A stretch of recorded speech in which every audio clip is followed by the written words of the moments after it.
Baiklah, pagi ini kita akan sama-sama belajar sebuah perenungan. Tetapi sebelum itu, marilah kita kembali bersatu di dalam doa. Kita sama-sama berdoa.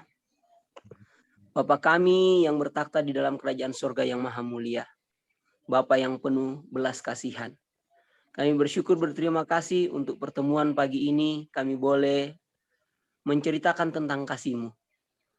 Terima kasih ya Tuhan, di dalam nama Tuhan Yesus kami berdoa. Amin. Oke, salam kenal untuk saudara-saudara semua. Pada pagi hari ini saya rindu untuk membawakan sebuah renungan yang saya angkat di dalam buku Lukas pasal 10 ayatnya yang ke 25 sampai 42. Tetapi kita sudah mengetahui cerita ini, cerita tentang seorang Samaria yang baik hati. Saya hanya akan berfokus pada 3 ayat yang ada di kisah ini, yaitu ayat 33, 34, dan ayat 35. Di sini dikatakan, lalu datanglah seorang Samaria yang sedang dalam perjalanannya ke tempat itu, dan ketika ia melihat orang itu, tergeraklah hatinya oleh belas kasihan. Ia pergi kepadanya, menyiraminya dengan minyak dan anggur. Kemudian ia menaikkan orang itu ke atas keledai tunggangannya sendiri, lalu membawanya ke tempat penginapan dan merawatnya. Keesokan harinya, ia menyerahkan 2 dinar kepada pemilik penginapan itu. Katanya, rawatlah dia, dan jika kau belanjakan lebih dari ini, aku akan menggantinya waktu aku kembali. Ayat ini, ketika saya merenungkan ayat ini, saya mendapat sesuatu. Bagaimana cara Tuhan menyelamatkan kehidupan manusia melalui metode ini. Yang paling pertama, Allah tergerak oleh belas kasihan melihat manusia yang telah jatuh ke dalam dosa. Sebagaimana seorang yang jatuh ke tangan penyamun. Saya juga adalah orang yang telah dicederai oleh musuh kebenaran, yang membutuhkan pertolongan, dan saya juga adalah seorang yang lemah dan tidak berdaya, miskin, buta, dan telanjang. Di sini saya tidak mau bahas mengenai orang Lewi, orang ahli-ahli imam-imam kepala pada waktu itu. Saya tidak akan bahas tentang itu. Memang itu merupakan kewajiban mereka untuk menolong orang selaku umat-umat Tuhan. Tetapi saya mau berfokus kepada seorang Samaria. Siapa sebenarnya seorang Samaria ini di dalam hal ini yang tergerak oleh belas kasihan? Saya melihat bahwa ini adalah karakter Yesus ketika manusia jatuh ke dalam dosa. Itu terbukti di dalam buku Yohanes 3 ayat 16. Karena begitu besar kasih Allah akan dunia ini sehingga ia telah mengaruniakan anaknya yang tunggal, supaya setiap orang yang percaya kepadanya tidak binasa melainkan beroleh hidup yang kekal. Di dalam Yeremia 31 ayat 3 dia katakan, dari jauh Tuhan menampakkan diri kepadanya. Aku mengasihi engkau dengan kasih yang kekal. Sebab itu aku melanjutkan kasih setiaku kepadamu. Saya sangat bersyukur karena Tuhan masih mengasihi kehidupan saya dan saudara-saudara di saat ini.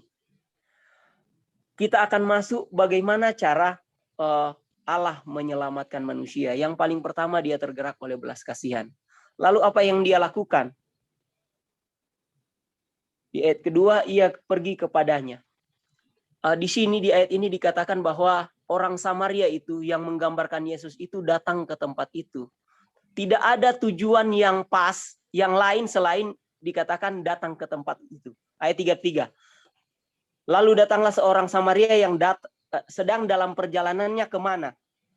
Di situ di dalam ayat ini dikatakan ke tempat itu titik koma. Yesus memang benar-benar datang ke dunia ini untuk melihat orang yang jatuh oleh dosa. Tidak kemana-mana. Seorang Samaria sedang dalam perjalanannya ke tempat itu. Ke tempat di mana Jimmy berada, yang sementara dicederai oleh musuh kebenaran. Ke tempat di mana saudara-saudara berada, di mana dosa sedang menggerogoti kita dan kita hampir mati. Kita dalam keadaan miskin, buta, dan telanjang. Tuhan Yesus melawat kita. Berikutnya, ia pergi kepadanya lalu membalut luka-lukanya setelah ia menyiraminya dengan minyak dan anggur. Kalau saya mau bertanya, apa yang dilakukan Yesus duluan? Atau orang Samaria ini untuk menyelamatkan orang itu? Apakah dia membalut luka-lukanya atau menyiraminya dulu dengan minyak dan anggur? Di sini jelas dikatakan bahwa setelah ia menyiraminya dengan minyak dan anggur, baru dia membalut lukanya. Bagaimana caranya seorang akan mendapatkan jubah kebenaran Kristus? Yaitu dia sudah menerima Roh Kudus duluan. Minyak melambangkan Roh Kudus dan anggur melambangkan darah Kristus.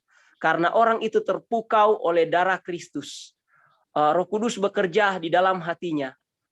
Setelah itu dipakaikanlah apa? Yang namanya jubah kebenaran Kristus. Yesus tidak dapat bekerja kepada orang yang tidak menyerahkan hatinya kepadanya, yang tidak digerakkan oleh Roh Kudus. Inilah metode Yesus untuk menyelamatkan jiwa. Terus berikutnya dia katakan, lalu dia membalut luka-lukanya. Setelah itu ia menaikkan di atas keledai tunggangannya sendiri. Dia bilang, kamu sekarang sejajar dengan aku. Kamu adalah sahabat-sahabatku yang duduk di satu tempat duduk dengan dia. Tunggangan keledainya. Dan janji Tuhan, kita akan duduk makan bersama-sama dengan Bapa. Dan kita akan menghakimi di takhta-takhta yang telah dia sediakan. Ini sangat luar biasa. Sebuah perenungan dari seorang yang telah jatuh ke dalam tangan penyamun yang hampir mati. Dia menganggapnya sebagai sahabatnya. Terima kasih Yesus untuk belas kasihan. Terima kasih karena Engkau tergerak oleh belas kasihan kepada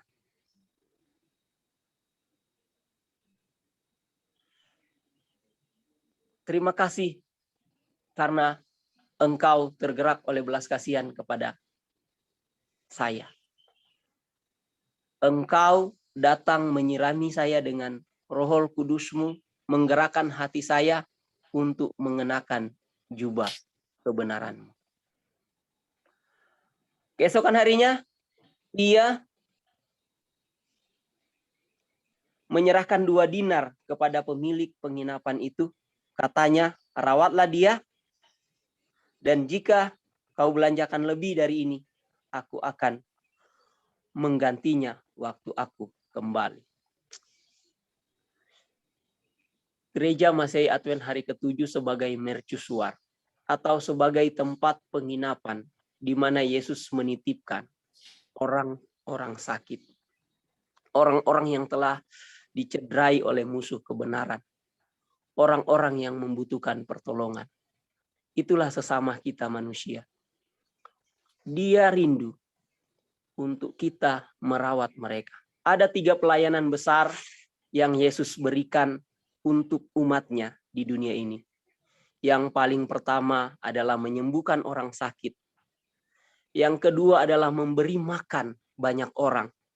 Dan yang ketiga adalah mengabarkan atau sharing tentang firman Tuhan. Jadi menyembuhkan orang sakit. Yang kedua adalah memberi makan banyak orang. Dan yang ketiga mengajar tentang tabiat Kristus. Biarlah melalui perenungan yang singkat ini, kita boleh melihat metode belas kasihan Yesus di dalam menyelamatkan jiwa-jiwa. Saya bawa dalam nama Yesus. Amin. Kak Jimmy boleh langsung tutup dalam doa. Mari kita sama-sama bersatu dalam doa. Ya Tuhan, pada saat ini kami datang kepadamu. Kami bersyukur untuk belas kasihan-Mu yang Engkau curahkan bagi kami. Biarlah Engkau juga membuat hati kami memiliki belas kasihan sama seperti Engkau. Sehingga kami dapat menyerahkan kehidupan kami sepenuhnya untuk saudara-saudara kami. Sebagaimana yang telah Engkau teladankan bagi kami, Engkau telah mati bagi kami. Kami pun wajib mati untuk saudara-saudara kami. Biarlah Engkau memberikan hati-Mu kepada kami sehingga kami dapat melakukan perbuatan-perbuatan yang benar dan Engkau yang dimuliakan.